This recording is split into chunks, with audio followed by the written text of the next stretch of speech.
स्वागत है आपका मेरे इस YouTube चैनल पर। इस YouTube चैनल के जरिए मेरा प्रयास लोगों को उत्तराखंड की संस्कृति, सभ्यता तथा यहाँ के देवी देवताओं के इतिहास के बारे में बताना तथा उन्हें जागरूक करना है, जिससे हमारी जो लुप्त होती संस्कृति सभ्यता है उसका विस्तार उत्तराखंड ही नहीं देश विदेश तक हो। अगर आप मेरे इस चैनल से जुड़ना चाहते हैं तो मेरा चैनल सब्सक्राइब कर हमारा साथ दे सकते हैं। आज की इस वीडियो में मैं आपको उत्तराखंड के एक प्रसिद्ध देवता जिन्हें हरुहीत या हर सिंह हीत बिष्ट देवता के नाम से जाना जाता है, उनकी ही कहानी के बारे में बताऊंगा। तो यह कहानी, मैं सबसे पहले इस कहानी का स्रोत धन्यवाद देना चाहूँगा। जो कहानी मुझे प्राप्त हुई गोपाल बाबू गोस्वामी जी द्वारा बनाई गई एक एल्बम, जिसमें उन्होंने अपने कथनों के द्वारा, अपने गीत के द्वारा पूरी कहानी संक्षिप्त में बताई है। तो इनकी कहानी के संबंध में बात करें तो तल्ला सल्ट, जो आज भिकियासैंण के पास अल्मोड़ा डिस्ट्रिक्ट है, तो वहाँ पर सल्ट, आप कई लोगों ने वह जगह का नाम सुना भी होगा। तो गुजड़कोट के राजा थे समर सिंह, और समर सिंह राजा के थे 7 बेटे।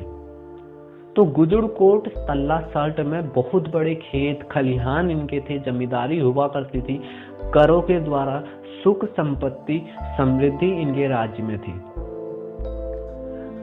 परंतु देखा जाए तो समर सिंह के जो 7 पुत्र थे और 7 बहुएं, तो 7 पुत्र बड़े ही घमंडी यानी कि अभिमानी थे और प्रजा अहितकारी थे, जिन्होंने प्रजा के साथ कभी भी अच्छा बर्ताव नहीं किया। हमेशा प्रजा के साथ उन्होंने बर्ताव किया तो एक अधर्म की तरह प्रजा को लूटा खसोटा और कई तरीके से बूढ़े बुजुर्गों के साथ बड़े ही निंदनीय जो अपराध किए, छोटे बच्चों स्त्रियों के साथ इन्होंने कुछ अच्छा नहीं किया। तो जिस कारण से लोगों की बददुआएं भी लगी और महामारी की चपेट में आकर 7 के 7 बेटों की मृत्यु हो गई, और राजा समर सिंह की भी। तो 7 जो बहुएं थी वो विधवा हो गई, और समर सिंह की बीवी यानी कि 7 बेटों की मां भी विधवा हो गई। और परंतु विधवा होते होते समर सिंह और रानी के गर्भ में 6 महीने का पुत्र रह गया।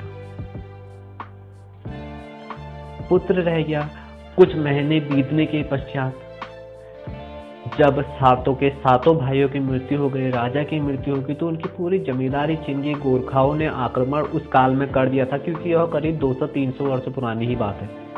तो गोरखाओं ने भी आक्रमण कर दिया था, जिससे इनकी जमींदारी सब छीन गई थी। करहर देना प्रजा ने भी इनको छोड़ दिया था। तो जिस कारण से इनकी भी धीरे धीरे पहले से जो आर्थिक स्थिति थी वह निम्न स्तरीय होने लगी। तो जब 6 महीने बीते, 7 महीने बीते, 8 महीने बीते, 9वां 10वां महीना बीता, तो इनके जो राज में है, इनके जो घर में है, एक बच्चे ने जन्म लिया, बालक ने जन्म लिया, और उस बालक का नाम था हरुहीत, जिसे प्यार से हरुहीत या हरवा कहते थे। हर सिंह हीत बिष्ट इसका पूरा नाम था।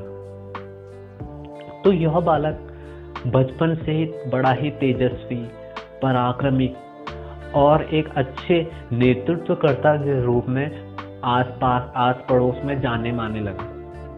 परंतु वह इस बात से बिल्कुल अनभिज्ञ था, यानी कि यह बात उसे पता नहीं थी कि उसके 7 भाई थे, पिता थे, इतना बड़ा राजकाज था। तो जब वह विद्यालय जाता था तो बचपन से ही उसके अंदर ऐसे गुण आने लगे थे जो एक राजा के समान दिखाई देने लगे। तो बचपन में राजा, मंत्री, चोर, सिपाही जब वो बच्चे खेलते थे तो आपस में कहते हैं, तो एक बार उन्होंने चोर को डरा धमकाकर एक बड़ा ही प्रवचन सुनाया, जिससे कि जो चोर बना बालक था उसने गुस्से में आकर सारी सच्चाई उगल दी। तू अपने को राजा क्या समझ रहा है? तेरे 7 भाई अभिमानी घमंडी थे, ना प्रजा तुम्हें कर वसूल करती है। तुम किस बात के राजा अपने आप को समझ रहे हो? पूरे तुम्हारे खेत जो खलियान है आज बंजर पड़े हैं। तो जिस कारण से हरुहित जी को बहुत ही आघात लगा। वह समझ नहीं पाए कि आखिरकार इसने क्या कहा, और क्रोधवश वह सीधे चले गए अपनी माता के पास और माँ से बड़े ही प्यार और विनम्र स्वभाव से उन्होंने पूछा कि आखिरकार यह बात सच है। तो पूरी जो पुरानी कहानियां थी माँ ने अपने बेटे के समक्ष रखी और बताया कि कितने खेत खलिहान थे, 7 भाई थे, मारे गए पिता थे, समर सिंह नाम था, हमारा पूरा राजपाट, गुजड़कोट, तल्ला, सल्ट, पूरे जो आज यह खेत बंजर पड़े हैं सब हमारे अंतर्गत ही आते थे। तो हरु सिंह हेत जी को बहुत ही क्रोध भी लगा कि हमारे होते हुए, मेरे होते हुए आज यह राजपाट वीरान है, यह पूरी धरती बंजर है। जिस कारण से हरुहित जी तलवार ढाल पकड़कर अपनी घोड़ी में सवार होकर पूरे ग्रामवासियों को घात लगाने लगे, आवाज लगाने लगे, सबको सावधान करने लगे कि अब मेरे बंजर पड़े खेत जो खलिहान है यहाँ पर तुम सभी ग्रामवासी कृषिगत कार्य करना आज से आरंभ करो। साथ ही साथ हमें कर न वसूलना आरंभ करो, क्योंकि यह मेरा आदेश है। और साथ ही साथ उन्होंने यह भी आश्वासन दिया कि यह आपके ही हित में है और मैं आपको कोई भी हानि नहीं पहुंचाऊंगा। तो कई लोगों में हलचल उत्पन्न हो गई कि आखिरकार यह आवाज कहां से आई, क्या हुआ, कैसे हुआ। तो कई लोगों ने डर के मारे, कई लोगों ने प्रजा की श्रद्धा के मारे कृषिगत कार्य करने आरंभ कर दिए और कुछ महीने, 6 महीने के अंतर्गत कहते हैं खेत खलिहान जो बंजर पड़े थे वह खिलखिलाते हुए हरे भरे देखने को मिल गए। तो जिसे देखकर हरुहित जी बहुत ही प्रसन्न हुए और वह खुश हुए और प्रजा से बहुत ही क्षमा भी मांगने लगे और साथ ही साथ उनका आशीर्वाद लेने लगे और उन्हें आश्वासन दिलाने लगे कि मैं आपके लिए बहुत अच्छा कार्य कर दिखलाऊंगा। और साथ ही साथ उन्होंने यह भी विनती की कि आप मेरे लिए आप एक सुंदर सी कन्या ढूंढ लीजिए जिसके साथ मैं विवाह कर आपके लिए एक रानी ला सकूं। तो यह बात दुश्मनों ने 7 रानियों को भी बताई, 7 रानियों को भड़काना शुरू किया कि अब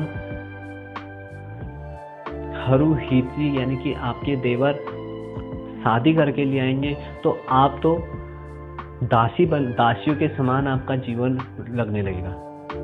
तो गोपाल बाबू गोस्वामी जी ने जब यह पंक्तियां कही उसमें उन्होंने गीत गाकर, क्योंकि फिर 7 रानियां थी जो 7 की 7 भाभियां थी उनकी विधवा, तो वह रोने लगती है और गुस्सा करने लगती है और अलग अलग तरह तरह की गालियां देने लगती है। तो उसमें गोपाल बाबू गोस्वामी जी ने एक झोड़े के अनुसार उनकी गालियों का वर्णन किया है कि किस तरह से उनकी सोच का वर्णन किया है। तो वह कहते हैं बाकरे की कानी धमा धोशाला, बाकरे की कानी धमा धोशाला, जयकणी बियाई लाला धोशाला, जयकणी बियाई लाला धोशाला, उराणी बन जाली डोरा धोशाला, उराणी बन जाली धमा धोशाला, हम दासी रजूलो धमा धोशाला, हम दासी रजूलो धमा धोशाला। फिर और वह कहते हैं तेरी घोड़ी भ्यो धमा ध्योशाला, घोरी जो हरू वाहिता ध्योशाला, यानी कि जो तेरी घोड़ी है उसके साथ तू भी भ्यो से गिरकर मर जा करके, ऐसे कहते हैं तेरी घोड़ी भ्यो धमा ध्योशाला, घोरी जो हरू वाहिता ध्योशाला, तेरी घोड़ी भ्यो धमा ध्योशाला, घोरी जो हरू वाहिता ध्योशाला। तो इस तरीके से यह झोड़े के माध्यम से उन 7 जो भाभियां थी उनके विचार वहां पर गोपाल बाबू गोस्वामी जी बताते हैं। तो इस तरीके से फिर वह गुस्से के मारे रात्रि को सीधे फरार हो जाती है और चली जाती है। तो हरुहित जी घर आते हैं, अपनी माँ से पूछते हैं कि भाभिया कहाँ की। माँ भी इस बारे में अनजान थी। तो जिस कारण से हरुहित जी सोचते इधर उधर देखते, बेचैन से होते होते गांव वाले से पूछते हैं। तो गांव वाले बताते हैं कि आपकी भाभिया हमने देखी चांदी खेत में हमदम नामक 2 भाइयों के साथ, जिनकी बड़े बड़े भैंस हैं और बड़े बड़े पहलवान हैं। तो वहाँ हरुवीर जी जाते हैं और हमदम दोनों भाइयों के साथ वह 7 भाभियां मजे में रह रही होती है। ना उन्हें कोई चिंता थी, बस उनके जीवन कट रहा था तो कट रहा था। तो हरुवीर जी उन्हें विनम्र पूर्वक पूछते हैं हमदम दोनों भाइयों से कि आपने मेरी भाभियां देखी? तब हमदम दोनों भाई बड़े ही अभिमान स्वरूप उन्हें ललकारते हैं, उनका मजाक उड़ाते हैं, तिरस्कार करते हैं। तो तब जाकर हरुवीर जी और हमदम नामक दोनों भाइयों के बीच युद्ध होता है। युद्ध भी बड़ा ही प्रभावशाली रहता है, परंतु वह दोनों भाई कहते हैं हरुवीर जी को घायल कर देते हैं। घायल कर देते हैं रातों रात, और रातों रात तभी हरुवीर जी की माता जी को स्वप्न आ जाता है कि उनका बेटा घायल पड़ा है, मूर्छित पड़ा है। तो तभी कहते हैं उनकी माँ भूमिदार यानी कि गोलू देवता बाला गोरिया को पुकार देती है। कहती है, हे बाला गोरिया, अगर गड़ी चंपावत का तू राजकुंवर छे, माता कालिकना को पुत्र छे, आज जशी मेर 10 है, 7 मेर चल मरगी, आज मेर मैच लेनी छू, एक मेर चल बचरो हरवा उगु तुम जून कर दियो, वीक रक्षा करो। तो तब जाकर गोलू देवता अपनी चमत्कारिक शक्तियों के द्वारा वहां पर हरुवीर जी की रक्षा करते हैं और उन्हें शक्ति प्रदान करते हैं, जिसके कारण उनकी तलवार और ढाल हरुवीर जी की अपने आप स्वयं चलने लग जाती है और हमदम दोनों भाइयों को परास्त कर वह अपनी सभी भाइयों को साथ के साथ भाइयों को घर ले आते हैं।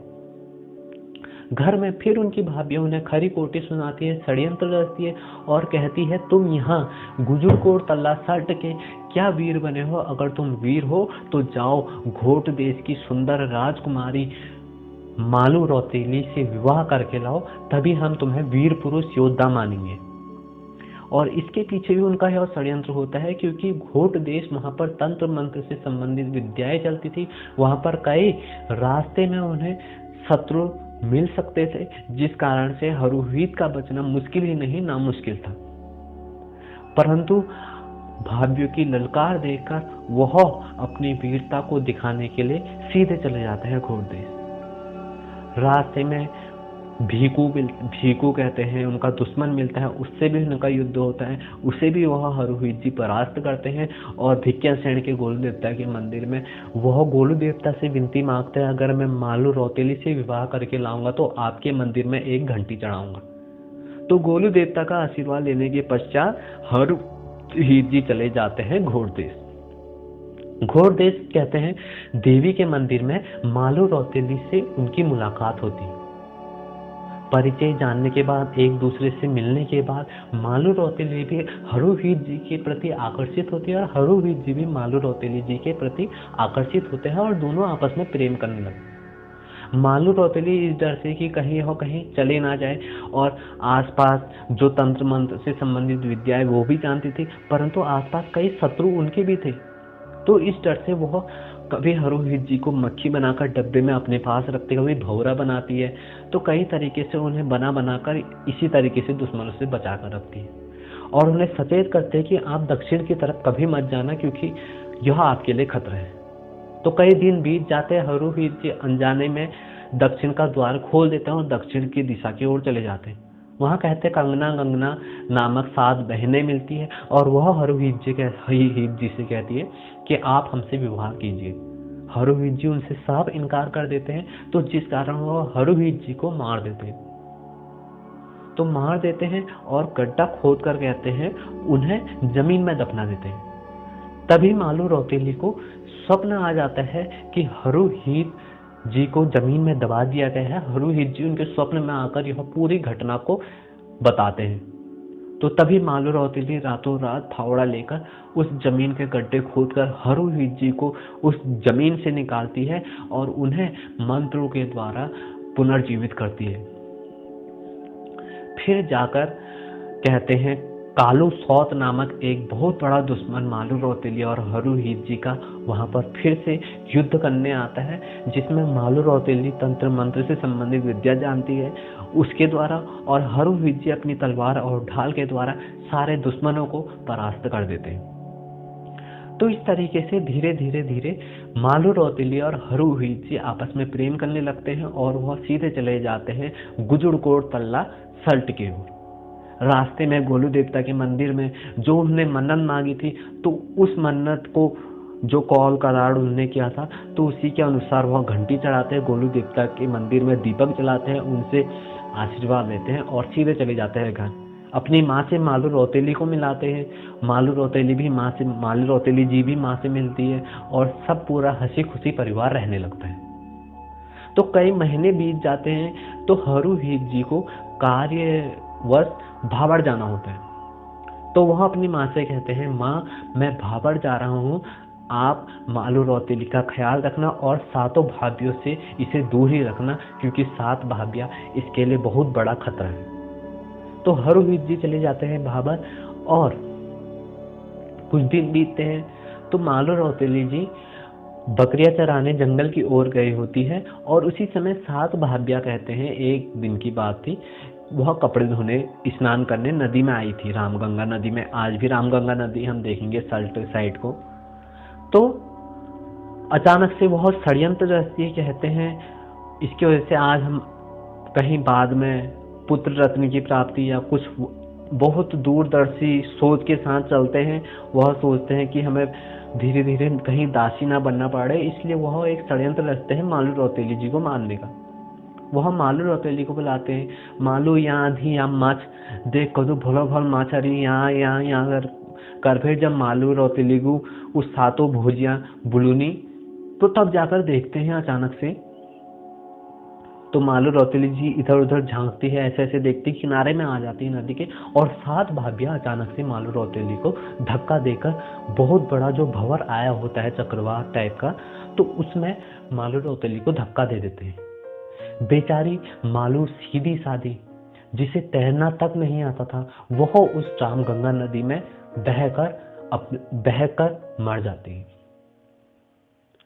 और तभी कहते हैं, जिक्र होता है स्वप्न में, इस तरीके से आभास हरूहीत जी को भी हो जाता है भाबर में ही, और वह विलाप करते करते इधर उधर से बेचैन होते होते गुजरकोट तल्ला सल्टाते हैं।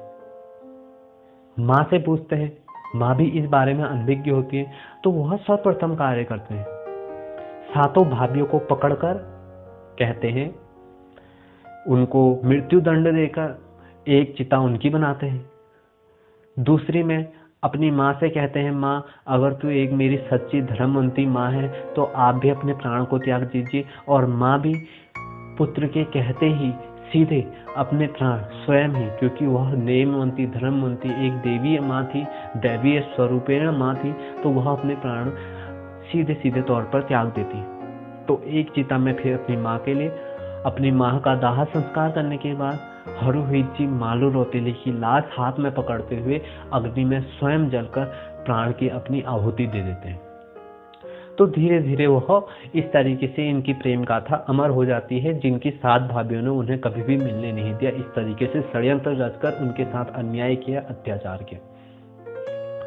तो ये जो कहानी है, फिर धीरे धीरे हरूहीत जी अपने कुल में आए, एक देवीय रूप में गोलू देवता के आशीर्वाद के साथ साथ उनमें उनके साथ साथ कई दैवीय शक्तियां चलती थी। तो उन्होंने घर घर लोगों का उद्धार किया। न्यायकारी देवताओं के रूप में गोलू देवता के साथ साथ वह भी गिने जाते हैं। जब भी जागरों में उनका अवतरण होता है तो कहते हैं, मामू निरंकार के साथ ये नारसिंह के साथ वह नाचते हैं, उन्हें धूड़ी सौंपते हैं।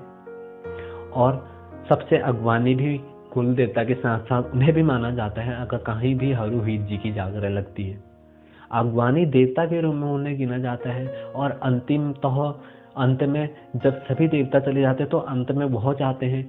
तो इस तरीके से इनकी जागरण लगाई जाती है। बड़े ही पर्चवान देवता इन्हें माना जाता है। तो यही इनकी कहानी थी। तो आज की इस वीडियो में इतना ही। जय देवभूमि, जय उत्तराखंड, धन्यवाद।